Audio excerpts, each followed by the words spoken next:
Alright folks, it's time to take a look at the tips and tricks of the Redmi Note 10. This is a new budget smartphone from the Chinese phone maker and I believe it's going to be quite popular. If you are carrying one or if you are planning on buying one, this video is going to be really useful for you. Now before starting off, I would like to make a few things clear. If you are an existing Xiaomi user, you will find many of the tips and tricks shown in this video familiar.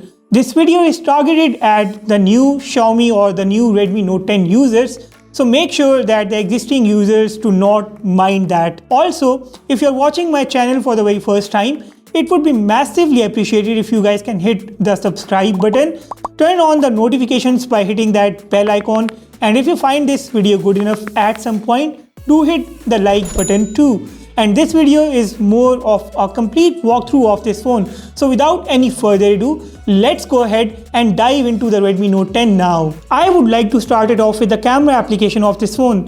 The camera application is feature rich and it may seem a bit overwhelming to many of you at first, but there is nothing to worry about. So here in the camera application, it welcomes you with its main photo mode. First of all, I would like to tell you how you can capture the high-res 48 megapixels images on this phone.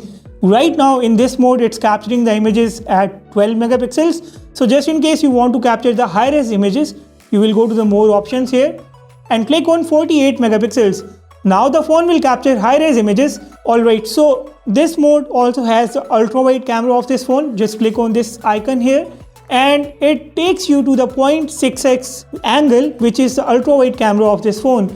Now there are some other features here. If you like capturing broad daylight images, I suggest turning on the HDR. It's best to leave the HDR to auto, which is determined by this small A here, or else you can keep the HDR on all the time or even keep it off all the time as well. There is AI in this phone. AI actually will boost the colors in your images and you can turn on or off AI by simply clicking on this icon here. I suggest leaving it turned on. In the same photo mode, you also have the Google Lens. If you want to search for something online by just looking at it, you can just open the camera application and scan it via the Google Lens on your phone. Here we have some options too. First of all, at the top you can see the camera frames. You can switch it to 9:16 or the full mode, which is suitable for capturing the Instagram images. And then we have the timer. You can set the timer of up to 10 seconds. And then we have the movie frame, which will actually show you a frame like this one. You can show the grid lines on the camera. And then we have the macro mode. If you want to capture really small objects, something like this, you can turn on the macro mode and you can see how fine is the focus even when the object is just too close to the camera. Okay, next up we have the video mode in this phone. Now the video mode is quite interesting. For the very first time in a budget like this, I have seen 1080p at 60 frames per second in a smartphone. This is a really good move. By the way, I am also working on a full camera review of this phone. If you want to watch that, make sure that you are subscribed to my channel. Anyways, here we have the 1080p at 60 frames per second. Then we have 4K at 30 frames per second. That too at this price point. You can also record ultra-wide videos, but ultra-wide video mode is limited to 1080p at 30 fps only. You can also record the macro videos if you want to record the objects placed really close to the camera. Just like macro photography, you can do the macro videography on your phone as well. Next to the video mode, we have the Pro mode on this phone. Now the Pro mode is quite interesting. It allows you to use the 48 megapixels high-res mode in the Pro mode. If you click on the options here, once again you can see the frame options, the timer, and then something really interesting. The phone has RAW mode. I would like to repeat it once again. It is a first for a smartphone in this price budget. This phone is feature rich. So if you want to capture very high-end original photos, I suggest turning on the RAW mode while using the Pro mode on your phone. Then in the Pro mode, you have the white balance, you have the shutter speed, you have the focus, ISO, exposure, and you can also select the lens from here. The Pro mode will also let you record the Pro videos, and in the Pro video mode, you have the same options, and you can also see a histogram here. So once again, quite a decent Pro mode in a phone like the Redmi Note 10. Let's go towards the right side now. Here we have the portrait mode. The portrait mode can also use the AI, which is turned on in my case, And then you can change the blur intensity on this phone. Click on this small icon here, and moving it to left or right will change the f value, which will ultimately change the level of blur or the depth in your portraits. Use it the way you like. And then we have the more, once again, in the more options you can use the night mode, obviously to capture the night mode images. We have the short video to capture a 15 seconds short video clip. We have the document scanner to straight away scan the documents using the camera application of your phone. And then for the documents we have the black and white and the enhanced filters as well. In the same Pro mode we have the slow motion as well. I do not expect the slow motion to do wonders here, but even then it's really nice to have a slow motion on a phone like this. But this slow motion does not offer its services for the front camera. I wish we could use the slow motion for the front camera as well. Let me now take you into the settings of this camera application. In the settings of the camera application at the top you can see the watermark. If you want to add a custom watermark you can do so from here. You can add the timestamp and a device watermark as well, but I suggest using a custom watermark. You can just add your name or anything else that you want. In the same settings we also have the correct distortion in the ultra wide shots. If it's turned off, turn it on, because otherwise it's going to add that fisheye effect to your ultra wide images. Then we have the volume buttons function. If you want to set shortcuts using the volume buttons, you can do so from here. You can either set it to shutter, zoom, or just leave it to volume. And then we have press and hold the shutter button. By default, pressing and holding the shutter button will record a video, but you can set it to burst shot as well. By the way, this video recording is that short video recording. It just records a clip of 15 seconds by long pressing the shutter button on the phone. And then if you don't like the shutter sound of the camera of your phone, you can just come here and switch it off. Rest of the options are quite self-explanatory. That's all with the camera application of this phone. Let me now take you into the home settings of this phone. Just long press on an empty area on the home screen of the phone like this, and here click on settings. Now you can see the transition effects. First of all, these are the transition effects that appear when you switch between the windows in the application or the home screen drawer. So you can select various transition effects from here: tumble, cascade, rotate, cube, or whatever you want. We also have the set default home screen here. If you want to select one of your screens as the default home screen, you can do so from here. And then we have the fill cells of the uninstalled applications. Whenever you uninstall an application from your phone, its cell is left there. So if you want to automatically fill the cells of uninstalled applications, it means that if you don't want empty space to appear when an application is uninstalled from your phone, you can just come here and turn this option on. You can also see the home screen layout, which is set to 4:6 by default. I suggest setting it to 5:6 to adjust more icons into one page of your phone screen. You can see that we have an arrangement of 5:6 now. We can see the 5 icons in one row, and we can place up to 6 rows on the home screen of the phone. This also applies to the application drawer of the phone. In the more settings, first of all, you can see the default launcher. If you want to change the launcher, you can change from here. We have the home screen. By default, it will be selected at classic. So if you just want to set it to application drawer, you can come here and select the app drawer. I have already selected the app drawer, which is why it's showing it here.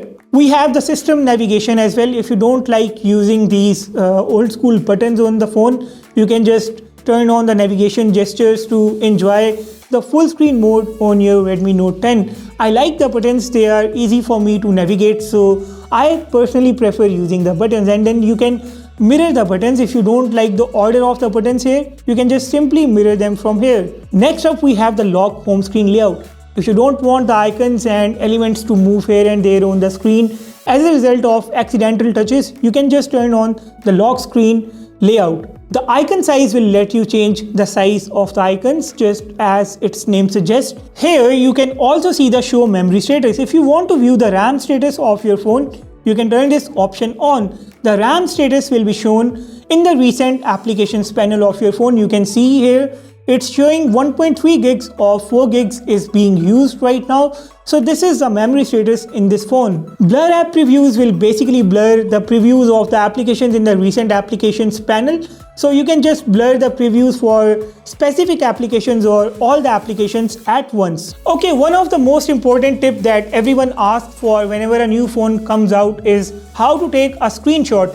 Well, on the Redmi Note 10, taking a screenshot is incredibly easy. Just press the power button and the volume button at the same time and it will capture a screenshot. If a page is scrollable, it will give you the option to scroll down. Now this one also has a very nice screen recorder. To access it, just pull down the notifications panel and go to the toggles, and here click on the screen recorder.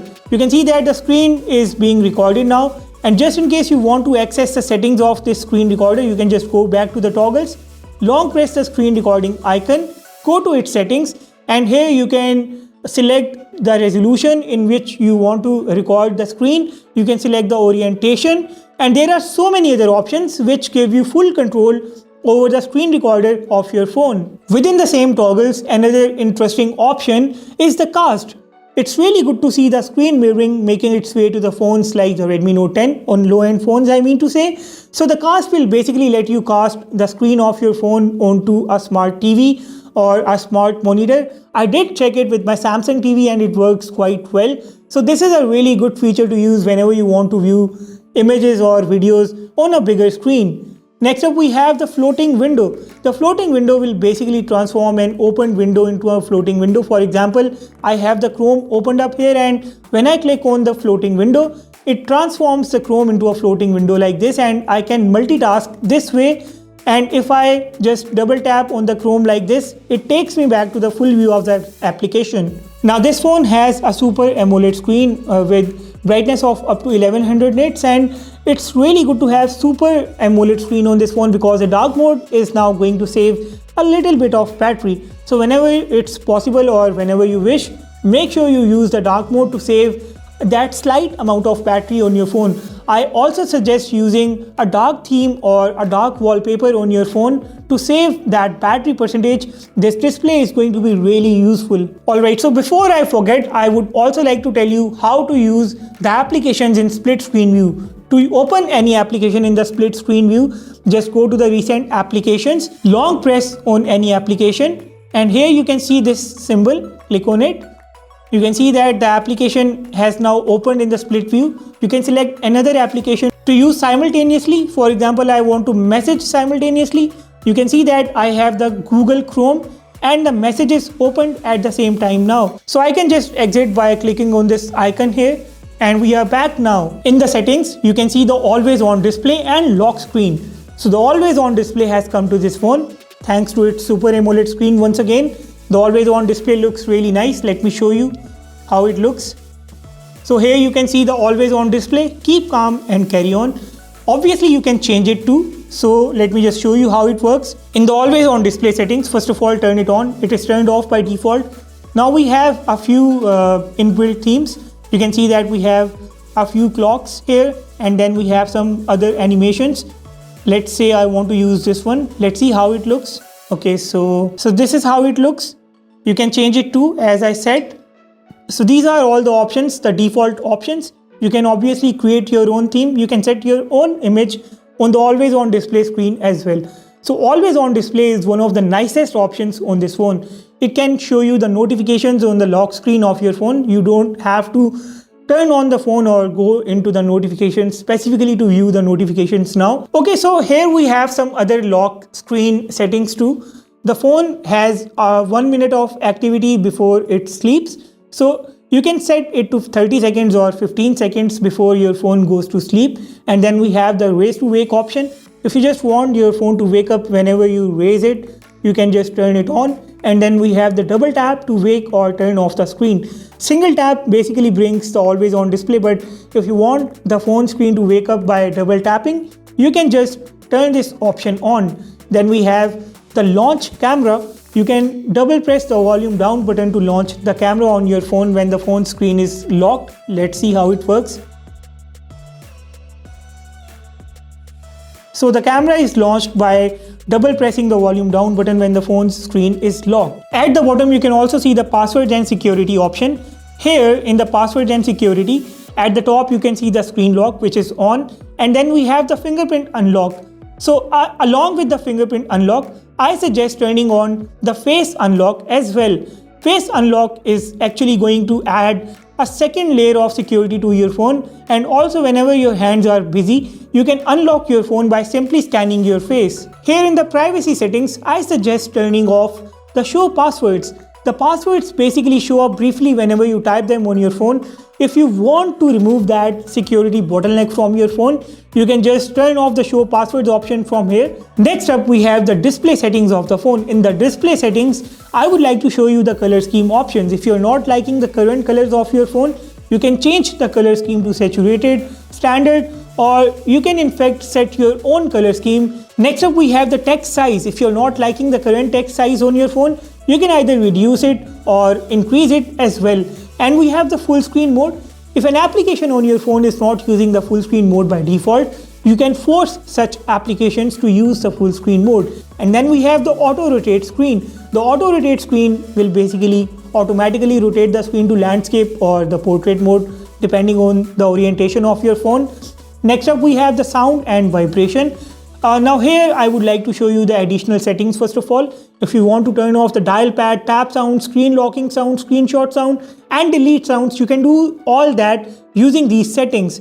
Next up, we have the sound effects, and this is where the equalizer of your phone resides. You can change the equalizer from these settings. Next up, we have the notifications and the control center. If you want to change the way notifications appear for certain applications, you can do so by clicking on one of these three types of notifications. The lock screen notifications are being used by these applications, the floating notifications by these applications, and the badges by these applications. So for each type of notifications, you can turn on or off the applications. And then we have the specific app notifications as well. We have the notifications shades too. By default, this phone is using the Android notifications shade, but we can also use the MIUI notifications shade. It's totally up to you what style you want to use. And then we have the control center. The control center style will let you choose the new MIUI 12 control center, which looks more like the control center of the iOS. So if you are a fan of this iOS-like control center, you can turn it on from here. And now you can see that we have this iOS-like control center here, the buttons and the toggles and the brightness bar. But if you like the old school Xiaomi notification center, you can just use the old version as I have turned it on here right now.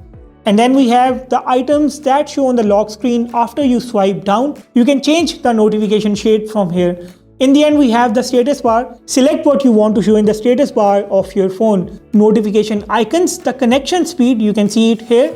The carrier when the device is locked, you can edit the carrier name. You can set a custom name for the carriers on your phone. You can show or hide the battery percentage, or you can change the way the battery percentage appears on your phone. And then you can hide the notch on your phone. If you don't like this punch hole appearing here, you can just disable it. But I prefer using the punch hole wallpapers because they add a really cool look to the phone. And then you can change the behavior of the notch for individual applications on your phone.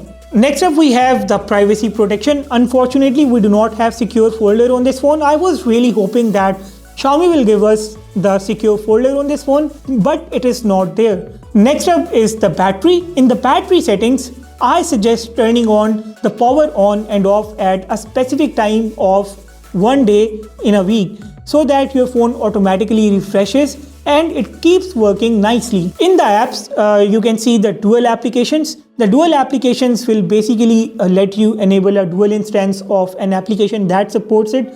For example, if you want to use two instances of WhatsApp, Facebook, or Instagram, the supported applications will automatically appear here, and you can just click on it and enable the dual instance and log into another account on the same smartphone. In the apps, you also have the app lock, the inbuilt application lock of the Xiaomi or the Redmi phones. This is really nice because you don't have to use a third-party application lock, which happens to be really pathetic So the inbuilt lock allows you to protect your applications and data right on the go. Next up are the additional settings. In the additional settings, you can see the button shortcuts. You can set the shortcuts for different buttons on your phone. You can set the shortcuts to launch the camera screenshot. And these are all other options that are available on the phone. You can use them the way you like. One-handed mode, as its name suggests, will let you use the phone with one hand. You can change its size. And then we have the clear speaker. If the speakers of your phone are not producing fine sound, you can just come here and clear the speaker. It will take about 30 seconds for the clear speaker function to completely fix your speakers. Let's take a look at the special features of the phone. In the special features, first of all, we have the Game Turbo. Now the Game Turbo, when enabled, it gives you a real-time FPS of your phone, and it also boosts the performance of the games. So if you want to play games like PUBG Mobile or COD Mobile, I suggest adding the games to the Game Turbo and playing afterwards. We have the Video Toolbox, which appears when a video is being played on your phone. Let me just show you how it works. For example, I have this video opened up here, and here we go. So here, this is the Video Toolbox. You can see that we have all these options in the Video Toolbox. We can screen record, we can screenshot, cast, or we can actually just change the style. We can change the filter of the video that is being played on the phone. And then we have the light mode. The light mode basically increases the text size, the icon size. It basically means that it makes the viewing experience much better on the phone when you are having a difficulty focusing on really small icons and text on your phone. So you can just turn on the light mode and make the phone go easy on your eyes. And that, my friends, brings us to the end of this video. I really hope that you guys found this video useful. If you loved it, please make sure that you do not leave without hitting that subscribe button. Press the bell icon to turn on the notifications. And if you found this video good enough, hit the like button too. If you have anything to add to this list of the Redmi Note 10 tips and tricks, drop it in the comment section down below to help others. With that being said, I will sign off and I will see you all in the next one.